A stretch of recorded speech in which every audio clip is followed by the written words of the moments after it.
Assalamualaikum warahmatullahi wabarakatuh. Alhamdulillah berjumpa kembali. Kali ini kita akan berbicara tentang pengantar ilmu pertanian untuk mahasiswa baik di program studi ilmu tanah maupun program studi lainnya. Berbicara tentang kondisi pertanian di Indonesia, hal ini tidak sesederhana yang dapat kita bayangkan. Yang jelas, kata orang bijak, kapan pertanian Indonesia bisa menjadi tuan rumah di negara sendiri? Coba kita lihat, saudara nanti sebagai mahasiswa, sebagai calon-calon pemimpin bangsa yang akan datang, silahkan. Di mana akar permasalahan dalam pembangunan pertanian di Indonesia setelah melihat uraian tentang kondisi pertanian di Indonesia ini? Kondisi pertanian di Indonesia. Pertanian di Indonesia dikatakan dalam slide ini di persimpangan jalan. Kontribusi pertanian dalam pembangunan ekonomi menurut Kusnet tahun 1964 dalam Todaro tahun 2000, yang pertama, pertanian sebagai penyerap tenaga kerja. Yang kedua, kontribusi terhadap pendapatan. Yang ketiga, kontribusi dalam penyedia pangan. Yang keempat, pertanian sebagai penyedia bahan baku. Kelima, kontribusi dalam bentuk kapital. Yang keenam, pertanian sebagai sumber devisa. Dari 6 kontribusi pertanian ini, coba saya bantu beberapa penjelasan. Penyerap tenaga kerja. Di Indonesia memang dikenal bahwa sektor pertanian ini merupakan sektor yang berpeluang menyerap tenaga kerja sangat banyak. Karena bantuan alat dan mesin pertanian atau Al-Sintan, mekanisasi pertanian, belum setingkat atau sama dengan negara-negara maju, di mana beberapa peran tenaga kerja digantikan oleh alat dan mesin pertanian.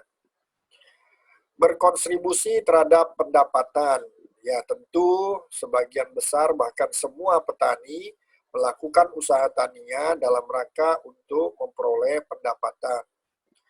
Penyedia pangan, dikenal misalnya sistem pertanian subsistem. Jadi petani itu melakukan budidaya atau usaha pertaniannya untuk memenuhi kebutuhan pangannya sendiri. Jika ada kelebihan baru dijual keluar. Yang keempat, penyedia bahan baku. Banyak pertanian di kita tidak hanya sebagai penyedia pangan, juga bahan baku. Biasanya di pertanian atau di perkebunan, ya, bahan baku. Dalam bentuk kapital, oh ya jelas, pendapatan. Yang terakhir, sebagai sumber devisa. Ada beberapa produk-produk pertanian, baik sebagai pangan maupun bahan baku, yang diekspor keluar. Jadi bisa merupakan peluang untuk sumber devisa. Apa sebab dari 6 kontribusi menurut Kusnet di dalam Todaro 2000 ini dikatakan di persimpangan jalan? Karena yang pertama, impor kita masih sangat tinggi. Yang kedua, petani terpinggirkan. Jadi usaha pertanian ini seolah-olah jauh di pedesaan, sebagainya. Jadi merupakan sektor yang bukan sebagai penggerak roda perekonomian lah.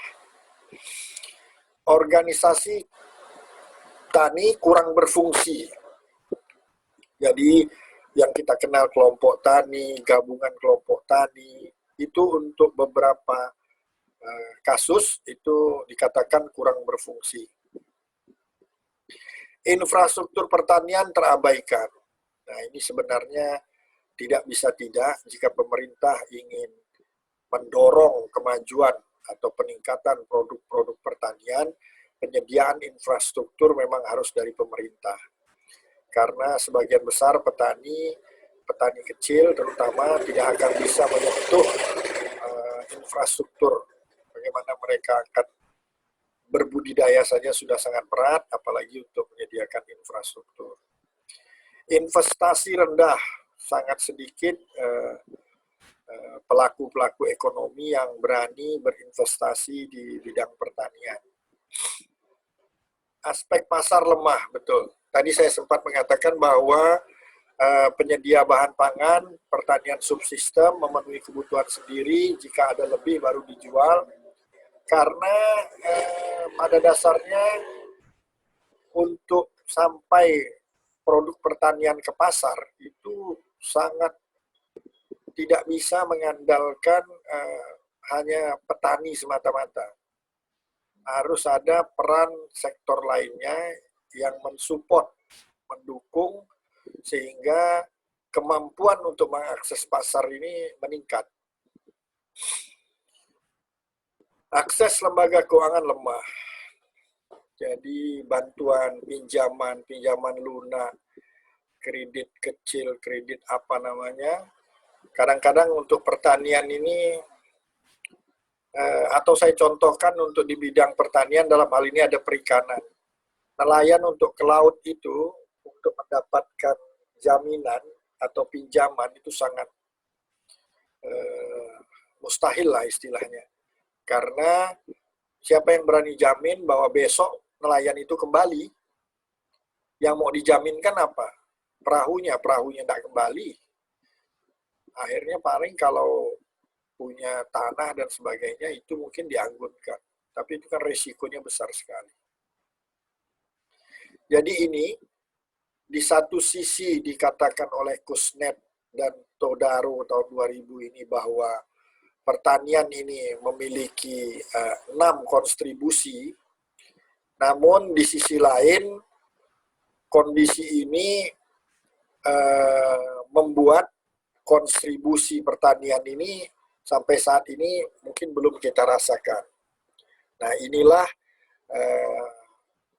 makna dari pertanian Indonesia di persimpangan jalan, dan inilah kondisi pertanian di Indonesia.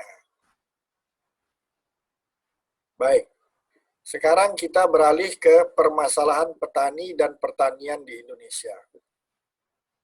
Ini ada ruh, visi, misi, program, lalu ada 100 hari, 1 tahun, 5 tahun.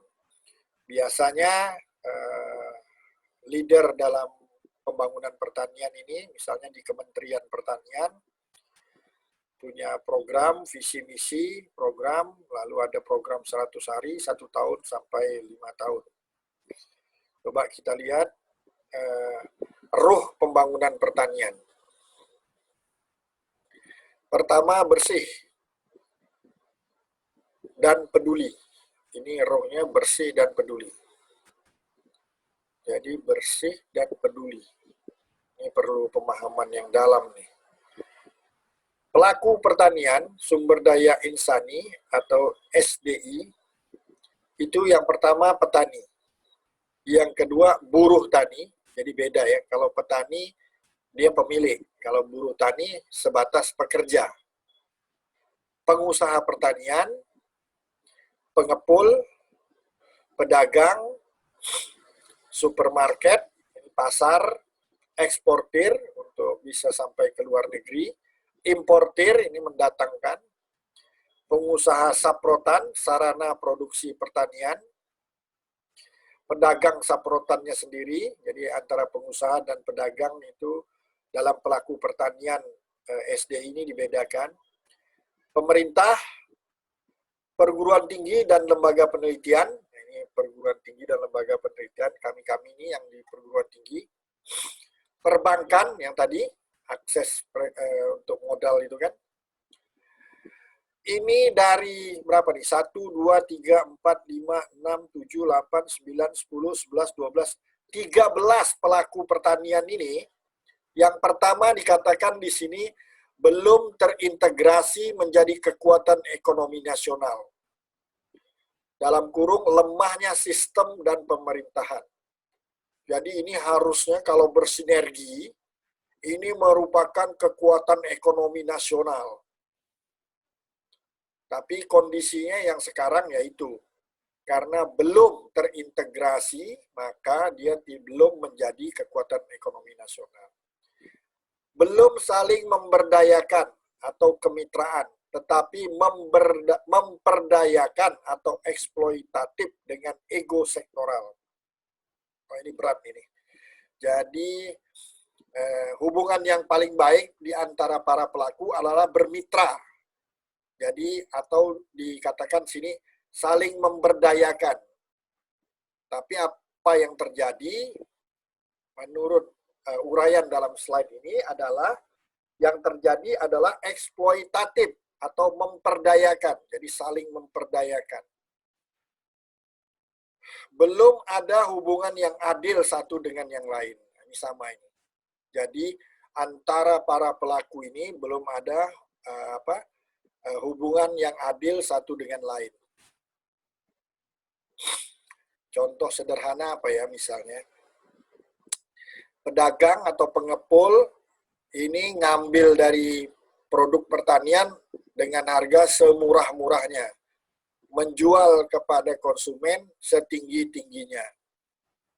Sementara pengusaha saprotan, pedagang saprotan, ini juga petani sulit untuk mengakses sarana produksi pertanian ini. Atau paling tidak belum merata ke semua daerah. Itu paling tidak. Perbankan harusnya bisa mensupport untuk modal petani melakukan usaha budidayanya, masih ragu-ragu mungkin. Jadi karena bank ini kan harus ada untung dan uang modal yang dipinjamkan harus kembali. Sedangkan petani belum tentu bisa menjamin bahwa hasil tanamannya 3 bulan, 4 bulan, 5 bulan ke depan akan menghasilkan. Kalau gagal bagaimana? Sedangkan perbankan, uang nasabah harus dikembalikan. Nah ini kayaknya pelaku pemerintah ini yang harus bagaimana ya, sebagai leader lah, koordinator. Mengatur aturan-aturan antara para pelaku ini agar terjadi integrasi yang baik, sehingga kemitraan itu dapat berjalan untuk memberdayakan semua sektor atau semua pelaku pertanian sebagai sumber daya insani ini. Kira-kira seperti itu. Isu pentingnya, moral hazard, pasar bebas, otonomi daerah. Jadi kondisi antara pelaku dengan kondisi yang ada, ini ada isu penting. Jadi yang paling penting, pertama moral hazard. Jadi tadi ya, mau untung sendiri itu moral hazard. Jadi tidak mau tahu petani itu rugi kah, petani itu apakah. Yang penting aku untung. Nah itu dari moral itu tidak ada rasa macam mana ya, berbagi keuntungan gitu. Bermitra lah. Jadi yang ke depan petani itu tidak mati. Dia akan terus bisa mensuplai pedagang, pengepul untuk mendapatkan hasil-hasil produk pertaniannya. Nah ini pasar bebas ini yang berat ini. Ini pemerintah lah yang lebih berperan ya. Karena itu tadi, importir lebih berperan daripada eksportir. Apa karena yang mau diekspor tidak ada, atau karena dengan mengimpor lebih menguntungkan. Jadi petani udah setengah mati bertanam, memproduksi, begitu mau jual ke pasar, produk yang sama melimpah dengan harga yang jauh lebih murah. Nah, itu kan gimana? Otonomi daerah ini harusnya disikapi dengan baik. Jadi ada namanya istilahnya, saya pernah menulis juga itu tentang pembagian sentra-sentra produksi. Jadi tidak semua wilayah Indonesia harus bertanam padi misalnya. Tidak seluruh wilayah Indonesia harus bisa untuk jadi produsen jagung misalnya. Jadi ada sentra-sentra tertentu. Misalnya seingat saya waktu itu Gorontalo tuh bercita-cita menjadi produsen jagung terbesar misalnya untuk memenuhi kebutuhan pasar. Terus misalnya Kalbar ini ya udah perkebunan kelapa sawit kalau memang ini. Itu jadikan ikon daerah ini misalnya. Jadi dengan demikian kita saling bersinergi nih antara petani dari berbagai daerah untuk saling mengembangkan komoditi yang paling cocok di daerahnya, sehingga saling bertukar produk, saling memenuhi kebutuhan masing-masing, sehingga terjalin kemitraan yang baik. Mungkin ini yang pertama, pelaku pertanian. Lalu kondisi pertanian ini coba nih digambarkan dalam bentuk diagramatis. Ini kelompok yang pertama ini, ke bawah ini ada pemerintah, ini adalah lembaga swadaya masyarakat. Jadi pemerintah ini harusnya bersinergi dengan lembaga swadaya masyarakat yang bergerak di bidang pertanian juga.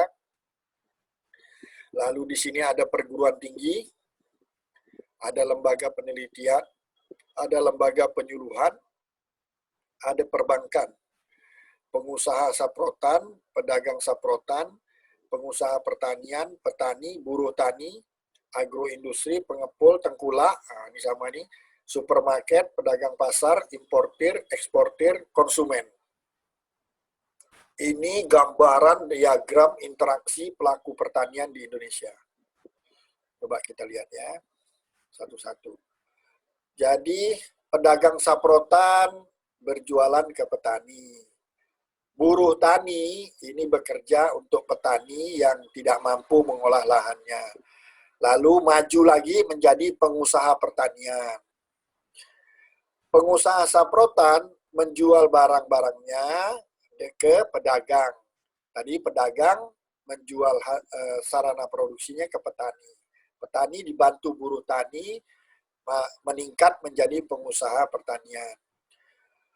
Kalau dia tingkatannya pengusaha, dia tidak harus beli dengan pedagang, dia juga bisa disuplai langsung dari pengusaha saprotan. Tingkatan ini kalau maju udah menjadi agroindustri. Nah, ini yang kita harapkan bersama. Petani tanpa harus menjadi pengusaha pertanian bisa menjadi usahanya ini menjadi agroindustri. Petani juga dapat menjual produknya. Kalau tadi ini ke agroindustri, jadi kalau sifatnya bahan pangan misalnya nenas, pengalengan nenas. Nah, ini bisa juga langsung pengepul atau ke tengkulak. Ini biasanya lebih gampang. Ini karena bukan artinya bukan peran koperasi tidak diinikan. Mereka terima uang langsung ini. Itu hebatnya pengepul dengan tengkulak ini. Bahkan bukan hanya pada saat itu. Mereka bersedia memberikan pinjaman awal. Jadi itu keterikatan petani dengan pengepul dengan tengkulak ini sangat kuat ya. Oke. Jadi dari ini masuk ke supermarket atau pedagang pasar, baru ketemu dengan konsumen. Di sini produk kita lokal juga akan diwarnai eksportir, jadi tidak ke supermarket atau pedagang, langsung diekspor misalnya, produk-produk misalnya CPO dan sebagainya. Lalu di pasaran juga selain supermarket, pedagang pasar mendapat suplai dari petani lokal, juga masuk barang-barang pertanian dari importir atau dari negara lain yang diimpor. Baik, kita sekarang beralih ke sumber daya alam. Tadi sumber daya insani atau sumber daya manusia. Kondisinya yang pertama, ini dicontohkan lahan sawah ya. Lahan sawahnya sempit. Ada juga lahan sawahnya yang cukup luas. Lahan keringnya sempit, lahan keringnya luas. Lahan gambut, lahan marginal, lahan dalam agroforestry, lahan perkebunan, ini berbagai macam contoh sumber daya alam yang ada atau yang menjadi tulang punggung dari usaha pertanian, dan kondisinya seperti ini. Belum terciptanya sistem yang adil dalam pemanfaatan lahan pertanian antara kepemilikan vs pengusahaan. Skala usaha belum ekonomis, masih banyak lahan tidur, konversi dan hak kepemilikan lahan pertanian tidak jelas. Nah, ini memang cukup berat juga ya. Jadi sebagai contoh ilustrasi untuk saudara ya, mudah-mudahan tidak keliru, di Jawa itu sebenarnya merupakan lahan-lahan yang potensi, lahan-lahan yang paling optimal untuk dikembangkan untuk usaha-usaha pertanian. Namun apa dikata, karena pusat pemerintahan dan sebagainya, pusat perekonomian ada di sana, sehingga perebutan atau nilai tawar konversi dan kepemilikan lahan itu sangat besar. Jadi biasanya sumber daya alam lahan ini akan terkalahkan yang untuk pertanian dibandingkan untuk penggunaan lainnya di luar pertanian. Pembangunan jalan, pembangunan bangunan-bangunan, gudang, perumahan, dan sebagainya. Karena tingkat kepadatan penduduk yang lebih tinggi. Nah ini dia. Kalau lahan sawah sempit, tentulah kadang-kadang tidaklah ekonomis gitu. Jadi input dengan outputnya tuh tidak sebanding. Lahan kering juga demikian misalnya. Lahan gambut tahap awal jika ingin benar-benar apalagi berorientasi ke usaha berkelanjutan, yang lestari dan sebagainya, tidak sembarangan, tidak boleh membakar, sehingga masih banyak diperlukan input awal untuk memulai usaha tani di lahan gambut atau lahan-lahan yang masuk kelompok lahan-lahan marginal ini. Lalu ada juga dikatakan di sini masih banyak lahan tidur. Jadi sebenarnya ada beberapa lahan yang cukup potensial untuk dikembangkan dalam usaha pertanian, namun kondisinya masih belum termanfaatkan. Baik itu karena kejelasan kepemilikan, terus pengelompokannya, apakah masuk lahan-lahan yang boleh dibudidayakan, apakah perizinannya, dan sebagainya. Karena lahan-lahan ini kadang-kadang contoh kasus dalam kebakaran lahan, itu biasanya paling gampang dan paling susah kita menyelesaikannya kalau sumber kebakaran itu terjadi di lahan-lahan seperti ini, yang kepemilikannya tidak jelas. Kalau kepemilikan jelas dan dia udah diusahakan, biasanya udah dijaga. Insya Allah bencana kebakaran itu akan kecil sekali. Isunya adanya Undang-Undang Pokok Agraria, Undang-Undang Sumber Daya Air. Jadi ini perlu diimplementasikan dengan baik sehingga bisa mensupport sumber daya lahan ini benar-benar untuk mendukung kondisi pertanian Indonesia menjadi lebih baik. Indonesia akan menjadi tuan rumah, produk pertanian Indonesia menjadi tuan rumah di negaranya sendiri. Yang ketiga, sumber daya teknologi atau produksi pertanian. Ini meliputi apa? Misalnya teknologi yang tradisional atau tradisi adat. Teknologi sederhana meningkat sedikit, teknologi input tinggi, teknologi canggih, pertanian organik, pertanian terpadu. Jadi teknologi ini paling tidak bisa kita kelompokkan secara sederhana menjadi 6 ya. Teknologi tradisional atau tradisi adat, jadi sangat mengedepankan kearifan lokal. Lalu yang kedua, yang sederhana, meningkat sedikit, disempurnakan dari yang tradisional. Lalu yang input tinggi nih, teknologinya. Lalu meningkat lagi yang canggih. Bedanya di pertanian, ada lagi namanya pertanian organik. Nah ini sekarang memang lagi ngetren ya. Jadi produk-produk organik ini yang dikejar orang sekarang. dan nilai ekonomi atau aspek bisnisnya tinggi nih yang organik. Lalu dikembangkan pula pertanian terpadu. Jadi misalnya mina padi ya, nah, itu antara menanam padi dengan ikan misalnya, atau terpadu antara, kami pernah ke Wonodadi, ke tempatnya lahannya Pak Aspul itu beliau menanam di kebun sawitnya, di bawahnya tuh ada lada atau sahang ya, ditanam di situ. Juga ada kelapa, ada lagi pisang, ada lagi macam-macam. Bahkan yang terakhir ini madu kelulut. Jadi sangat kompleks, sangat banyak usaha pertanian di lahan yang sama gitu. Jadi memanfaatkan setiap jengkal tanah atau lahan yang dimiliki untuk usaha yang saling bersinergi, tidak langsung bertentangan antara satu dengan lainnya. Jadi alternatif penghasilannya sangat beragam. Jadi nggak usah khawatir. Dulu waktu harga sawit lagi turun, yang dijual sahang. Sekarang sawit naik, sahang simpan. Kan seperti itu, luar biasa. Itu benar-benar meningkat menjadi pebisnis, petani pebisnis lah istilahnya. Indonesia memiliki banyak best practice. Nah, tadi itu contoh saya itu best practice. Bioteknologi Indonesia cukup luar biasa melalui rekayasa biologis, kedelai setinggi 2,5 meter dengan produksi berlipat 3-4 kali. Wah, luar biasa nih ya. Ini boleh dicari nih varietasnya nih. Kedelai tingginya 2,5 meter. Wah ampun, lebih tinggi dari kita ya. Biasa kedelai itu cuma selutut. Wah, ini luar biasa kalau memang bisa dapatnya. Sehingga produknya bisa 3-4 kali. Wajar lah pohon kedelainya setinggi itu kan. Nah, itu dia.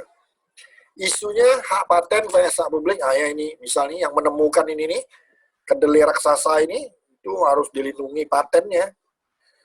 Terus eco-labeling. Nah, ini eco-labeling ini biasanya terkait dengan kalau kita akan ekspor dan sebagainya. Jadi kadang-kadang pasar bebas ini membuat regulasi-regulasi tertentu. Biasanya pertanian organik ini aman nih kalau untuk ini. Jadi secara ekologi dia tidak merusak gitu. Keberlanjutan lah, lestari. Yang berikutnya sumber daya pemodalan usaha pertanian. Yang pertama ada yang modalnya seadanya.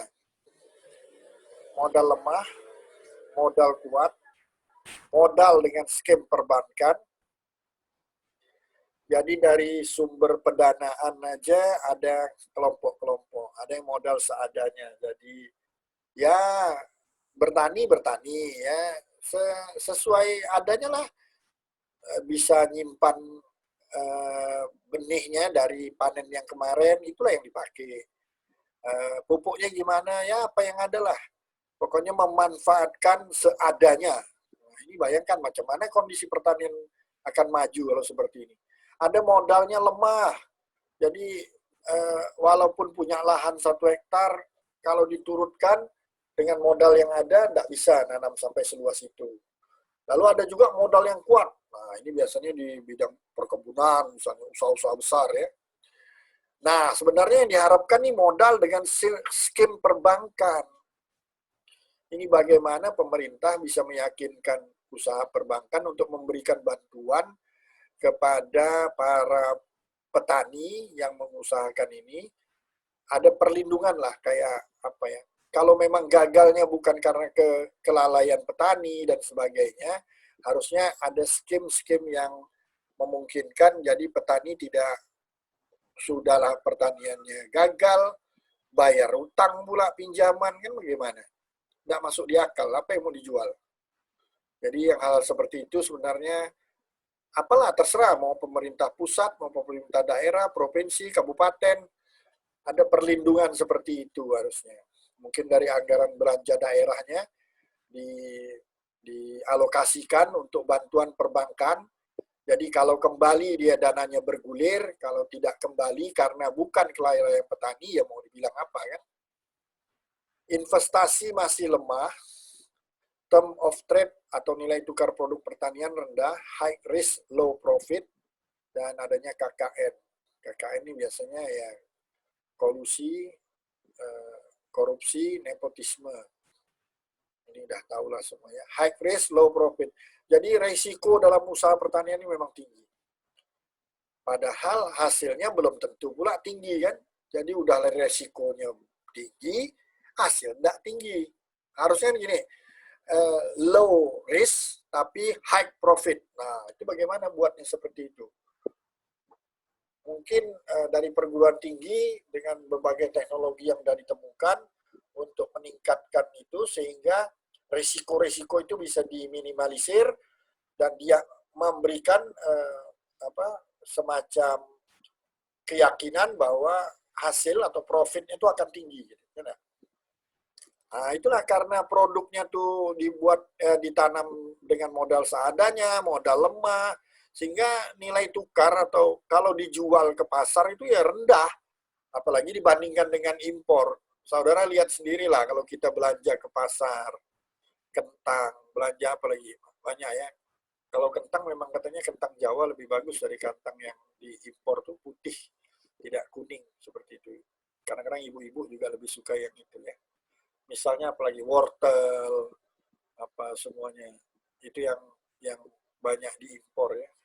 Kedelai, pengusaha tempe itu kalau pakai kedelai kita gagalnya lebih banyak. Pertama besar ukuran bijinya tidak seragam, terus ya macam-macam lah. Tapi kalau yang impor tuh benar-benar kayak dicetak gitu. Jadi ibu mertua saya dulu membuat tempe itu yang Amerika punya kedelainya luar biasa.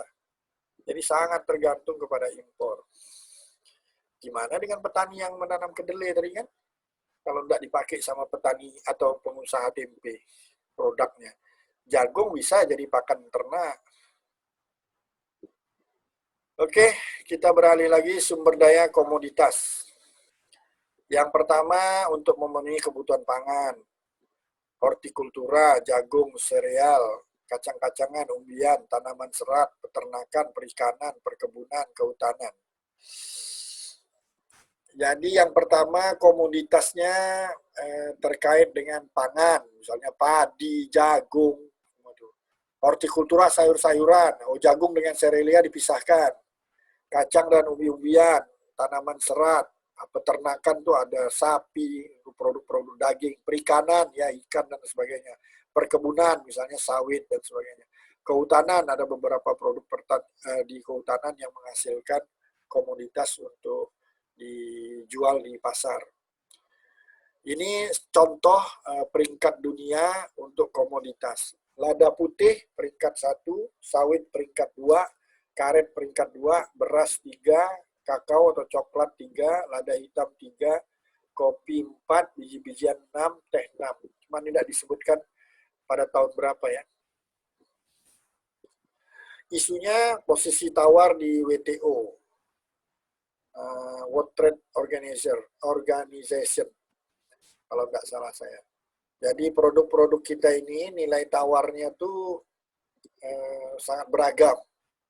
Memang ada produk-produk terkenal kita, misalnya tembakau Delhi, apalagi itu di pasaran dunia internasional udah terkenal. Tapi untuk produk-produk baru yang masuk ke pasaran dunia ini berat, banyak regulasi yang dibuat yang membatasi sehingga tidak sembarangan dalam usaha atau mengembangkan komoditas pertanian untuk ke pasar dunia ini. Demikian uraian tentang kondisi pertanian di Indonesia. Terima kasih. Bagaimana setelah mendengar uraian kondisi pertanian di Indonesia? Mudah-mudahan paling tidak secara umum sudah dapat memberikan gambaran kepada para mahasiswa kondisi pertanian yang ada di Indonesia sehingga dapat dicarikan solusi agar Tadi di awal saya katakan pertanian di Indonesia menjadi tuan rumah di negeri sendiri. Lebih dan kurang saya mohon maaf. Kekeliruan karena keterbatasan ilmu yang saya miliki. Namun saya tetap berdoa paling tidak ada sedikit manfaat dari uraian-uraian ini. Jangan lupa like, subscribe supaya tambah semangat. Wabillahi taufik wal hidayah. Wassalamualaikum warahmatullahi wabarakatuh.